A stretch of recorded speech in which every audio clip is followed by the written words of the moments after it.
તો ગોઠી 3 સરપંચ ગુજરી ગયા. अच्छा પાકિસ્તાનના, ચીનના અને ભારતના. 3 એમના દરબારમાં જઈને ભેળા થયા અને એમના દૂતે કીધું કે ભાઈ આપણે એક દરવાજો તૂટી ગયો છે, આ દરવાજો ડાયરેક્ટ ઉધડા ખાતે દેવાનો છે, કોઈ રિપેરિંગ કરશો?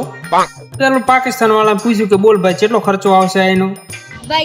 પાકિસ્તાન વાળો કે 9,000 રૂપિયા. તો કે કેમ 9,000? તો કે 3,000 લેબલના, 3,000 રિપેરિંગના અને 3,000 મારા.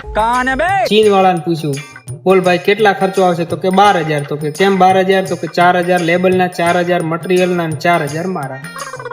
વારો આવ્યો ભારત વાળાનો. એને પૂછ્યું કે ભાઈ બોલ આ દરવાજો રિપેરિંગ કરવાનો થાય એનો ખર્ચો કેટલો આવશે? તો 29,000.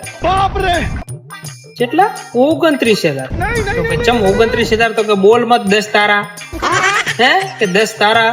તો કે બીજા 10 મારા. લારા કેટલા વધ્યા? કે 9,000. 9,000 દઈ દો પાકિસ્તાન વાળાનું ઉધડું પડ્યા કરશે મજૂરી.